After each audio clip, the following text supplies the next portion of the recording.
Fala, nação tricolor, como é que vocês estão? Segura que esse vídeo tem assunto. Vamos falar que o Cagliari renovou até 2025 e a torcida tá feliz por um lado e preocupada por outro, porque tá começando a ver uma cortina de fumaça numa diretoria que já fala em 4 contratações, mas de fato só anunciou o Marcos Guilherme até agora, mesmo com o Galopo já lá no CT. Vamos falar do verdadeiro valor do Galopo, o que diz o Casares, onde a gente vai descobrir. E o que diz aqui a imprensa argentina? De novo, porque está se tornando uma polêmica isso. Vamos falar por que o Galopo ainda não foi anunciado, o que o Rogério Ceni diz, ele já pode jogar quinta-feira na Copa do Brasil. Vamos falar na Copa do Brasil se a gente vai ter o Jandrei, se a gente vai ter o Patrick, se a gente vai ter o Léo, se a gente vai ter o Miranda, se a gente vai ter fortes emoções ou vai com calma, o que espera pra gente. Vamos falar da mudança de prioridade também, de novo, do Rogério Ceni com esses empates que estão acontecendo. Vamos falar de 2 zagueiros, um que pode chegar e outro que já está preocupando porque pode sair. O Luizão tem 2 propostas, na verdade, muitas sondagens e 2 propostas. E a gente tem um zagueiro que atualmente está lá no campeonato polonês, que a diretoria está pensando em comprar, está vendo como fazer uma proposta. Vamos falar do goleiro John dos Santos, que, olha, eu não sei se essa contratação vai dar certo, mas no mínimo o São Paulo fez uma bela de uma estratégia e bagunçou aí os bastidores do Santos em relação a esse goleiro. Lembrando que onde há o São Paulo, também há o Botafogo bagunçando também essa negociação. Vamos falar de Vitinho, vamos falar do Michael, que postou nas redes sociais que estava vindo para São Paulo no mesmo dia que o César Filho falou que tinha 2 contratações. E a gente ficou esperando cadê essas contratações. Deixa eu ver se eu não estou esquecendo de nada. E vou falar do Miranda, que resolveu responder a Leila em uma entrevista que ele deu no Apito esses últimos dias no final de semana. Fechou? Se você não me conhece, meu nome é Laila Reis, eu estou à frente da equipe do SPFC.net há 10 anos cobrindo o São Paulo. Recadinho rápido para você. Eu agora estou em Buenos Aires, na Argentina, mas eu estou assistindo todos os jogos do São Paulo por R$ 29,90 por mês e tendo mais de 3.000 canais livres, eu posso assistir no meu celular, notebook, Smart TV ou TV Box por R$ 29,90 por mês. Eu maratono séries, tem HBO, Telecine, tô por dentro de tudo que tá acontecendo no Brasil, R$ 29,90 por mês, faço o teste gratuitamente no link aqui embaixo, fechou? Agora, bora falar de notícia. Gente, começando aí, 19 rodadas, 11 empates. Terminamos o primeiro turno do Brasileirão. E o São Paulo vem na 10ª colocação com 26 pontos, bem longe do 6º colocado, não tão longe, mas longe se você pensar nos empates enquanto nos próximos jogos. O 6º colocado atualmente tem 30 pontos, é o Flamengo. E se a gente olhar os próximos jogos, a maratona de jogos que a gente tem com 2 mata-matas pela frente em dois campeonatos diferentes, a gente ainda tem confronto contra o Flamengo diretamente, a gente tem confronto contra o Santos, a gente tem clássico por aí, ou seja, não vem semana fácil. E a gente só tem o Marcos Guilherme de fato anunciado, embora o Galopo esteja hoje no CT, já tenha feito todos os exames médicos, a gente não sabe se ele vai a tempo de estar disputando uma Copa do Brasil, ou quando que ele vai bidar até para estar no Brasileiro. Se vai esperar a reunião no Conselho Deliberativo amanhã, enfim, a gente vai falar do Galopo mais pra frente. Isso tem trazido uma grande preocupação para o Rogério Ceni, vou debater um pouquinho desse assunto com vocês. O Rogério Ceni deixou bem claro na semana passada que ele estava mudando a prioridade, que ele não tinha a prioridade de ir até a final da Copa do Brasil e nem de vencer a Sul-Americana. A prioridade dele é conquistar o G6 no Brasileirão e não cair, né? A gente começou a entender que é o contrário, que é não cair. Ele tem visto que nos últimos 3 jogos a gente levou aí cerca de 8 gols, né? Nos últimos 2 jogos foram 6 gols. E a gente tem que lembrar que a Arboleta só volta em 2023. A gente tá com problema aí com o Léo, a gente tá com problema aí com o Miranda. Então, tem os meninos da base. E ele não teve tempo entre um jogo do Internacional pro último jogo para conseguir corrigir essa molecada. Ele falou, é uma coisa que eu consigo corrigir, mas eu não tive tempo de treinar. Então a gente fez treino baseado em vídeo. Como baseado em vídeo você consegue fazer o moleque mudar o posicionamento. Para o jogo de quinta-feira, a gente tem uma possibilidade de retorno do Léo, do Miranda, do Patrick e do Jandrei. É uma possibilidade, nenhum deles ainda é 100%. Então, ao redor da semana, todos eles têm uma melhora positiva a partir de exames realizados hoje, segunda-feira, mas ainda nenhum deles é 100%, a gente vai descobrindo e cada dia a gente vem falando aqui. O Alisson ainda tá em fase de transição, não deve jogar.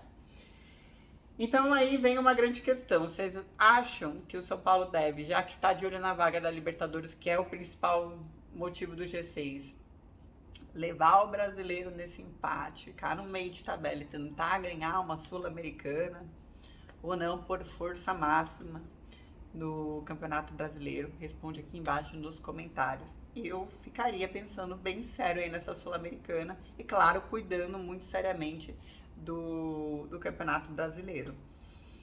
Mas lembrando que em relação a objetivos e metas, o São Paulo já bateu a meta em relação à Copa do Brasil, tem que bater a meta em relação à Sul-Americana, que é chegar à final. E se tem que chegar à final porque essa é a meta, por que não pensar em título?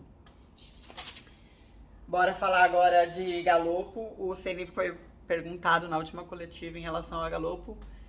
E primeiro perguntaram para ele por que não vê um zagueiro, já que a prioridade de São Paulo é a zaga, onde a gente está tendo maior carência, um maior número de lesões, etc.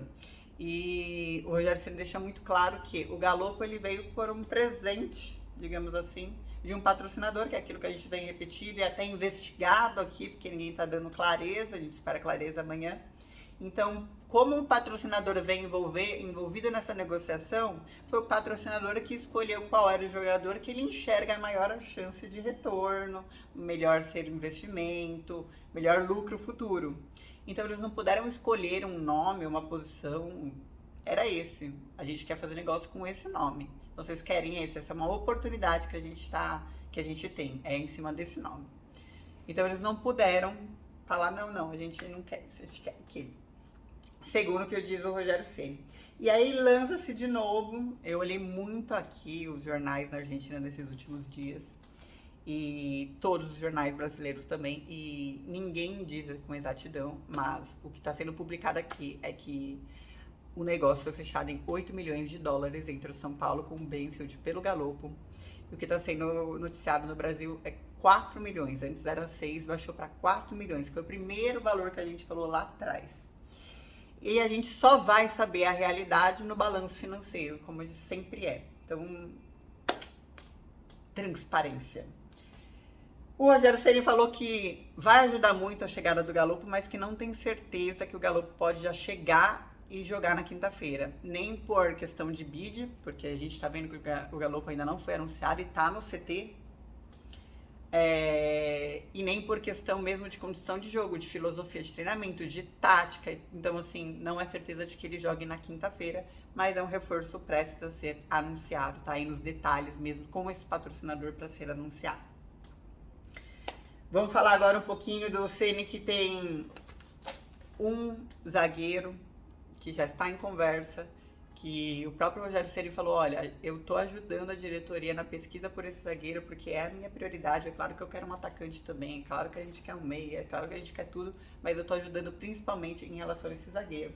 Então a gente vai falar do Rafael Rossi, que é atualmente eleito o melhor zagueiro no campeonato polonês. Me dá um pouco de receio, porque aí quando me fala do campeonato polonês eu já penso, chega aqui, a intensidade do campeonato brasileiro, da Copa do Brasil, da Sul-Americana é outro tipo de futebol.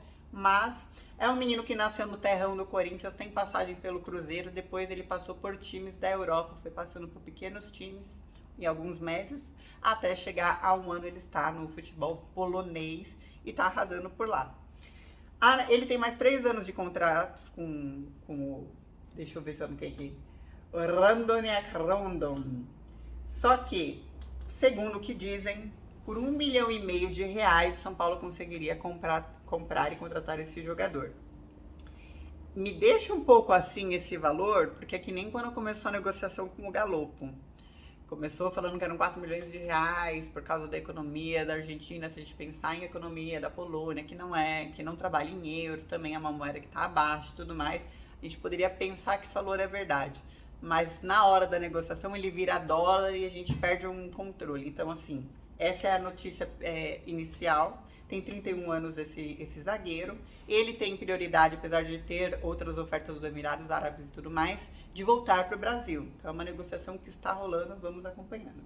Enquanto tem um que pode chegar, tem outro que pode sair, que é o Luizão. O Luizão, desde que se tornou titular, já teve o City, que a gente falou na semana passada, que estava de olho neles naquele negócio que não andou para frente, aquela lista que o City queria fazer, e contratar o Luizão, e ter um valor prefixado nos garotos da base, para tentar diminuir o valor para um jogador vir para cá, ou Bustos, ou Ferrarese. São Paulo não aceitou, mas ficou aquele interesse no Luizão. Agora tem o Porto e o Benfica. Ambos os times portugueses estão aí nos bastidores, meio que duelando. E aí, São Paulo, quanto que você quer nesse jogador? Vai liberar para essa temporada, só na temporada do ano que vem e tudo mais. E o Rogério tá batendo pé. Vocês nem pensem. Vocês nem pensem. Já não tem jogador. Já tá uma draga que tá. E vocês me vendem, Luizão, olha. Estamos espertos com vocês, viu, diretoria? Principalmente vocês aí anunciando Cagliari, tudo bem, até 2025 a gente gosta, mas a gente tá bem esperto. Nestas mesmas matérias em que a gente vai falar de zagueiro, de goleiro, eu quero dizer que a diretoria mudou o discurso em relação a contratações e passou a falar para vários veículos de mídia que quer goleiro, zagueiro, meia e atacante, depois da chegada do Galopo e depois da chegada do Marcos Guilherme. Então, assim, se torna aquela mesma cortina de fumaça de quando eles estavam falando de um empréstimo e vinham e falavam de Claudinho, que já tinha sido negado, do Zenit, e Soteldo. Então, assim, discursos novamente que não se encontram. Só que, de fato, a gente está vendo quem? Ninguém. Vamos falar do Vitinho e do Michael, gente. O Vitinho foi colocado, ele tá aí em final de contrato com o Flamengo. Já tá disponível para assinar pré-contrato de graça com qualquer pessoa. Ganha atualmente 700 mil reais. Só que pode aceitar 500 mil reais para ir para outro time. Como eu sei dessa informação? Porque ele também está sendo visado no Corinthians. Então, para ter uma negociação com o Vitinho, tem que lembrar que em 2018 ele foi contratado pelo Flamengo por 10 milhões de euros, foi uma negociação bem cara. E tem que pensar que o Flamengo quer um valorzinho para liberar esses 6 meses. Senão o jogador só vai jogar em janeiro do ano que vem, aí você tem que pensar, vai estar na Libertadores, não vai, vale a pena, não vale a pena e tal. Tá sendo disputado por mais de um time, tem Botafogo em cima, tem o Corinthians em cima e tem o São Paulo também conversando. Então assim, o São Paulo já tá sabendo desses valores, sabe que 500 mil é a média que ganha o Patrick, o Cagliari, o Éder, os principais, Nicão, os principais jogadores do elenco. Então tem que pensar se esse salário vai ser bom para entrar e conversar com o Flamengo qual seria o valor para conseguir esses 6 meses de antecipação e o jogador já chegar agora. Mas não chegaria muito possivelmente para a Copa do Brasil, assim como o zagueiro que a gente acabou de falar. E o Michael, gente, tá fazendo de tudo para sair do Al Hilal. E aí ele falou que ele era São Paulino e tudo mais. E colocou nas redes sociais dele na sexta-feira, no mesmo dia que César Filho disse que São Paulo tinha 2 negociações. Ele colocou na sexta-feira dizendo que estava vindo para São Paulo e um aviãozinho. Então a gente ficou o final de semana inteiro seguindo esse cara para ver o que ele estava fazendo da vida.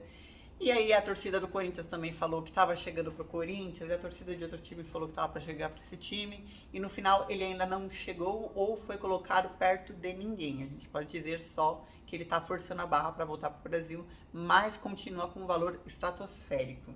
Vamos acompanhar.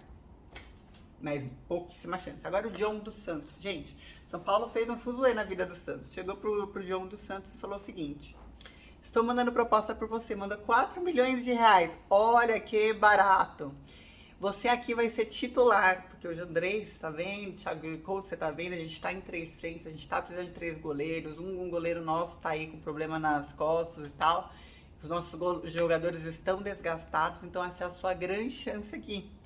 E mandou uma proposta ridícula, né? Porque é ridícula, de 4 milhões de reais para a diretoria do Santos. E o John, vendo a situação de goleiros do São Paulo, pediu para não ser relacionado para o jogo contra a Fortaleza, porque queria negociar com o São Paulo e sequer foi relacionado pelo Lisca. E falou pro Lisca: eu quero continuar nessa negociação. O Santos soltou uma nota oficial, falando: não, a gente conta com o goleiro, aconteceu tudo isso, mas a gente não tem interesse em ver o goleiro. Só por pelo menos 3 vezes mais do que esse valor. Então tá um fuzuê, porque o jogador vai tentar forçar a barra para sair do Santos por um preço ridículo. Mas vamos ver, o São Paulo mandou lá embaixo para tentar, quem sabe por uns 6 milhões, contratar esse jogador que vai forçar a barra. Foi uma boa estratégia. Gente, antes de terminar o vídeo, que eu tenho poucos segundos, quero te perguntar. Essa renovação no Cagliari, que é muito boa, merecida, é uma cortina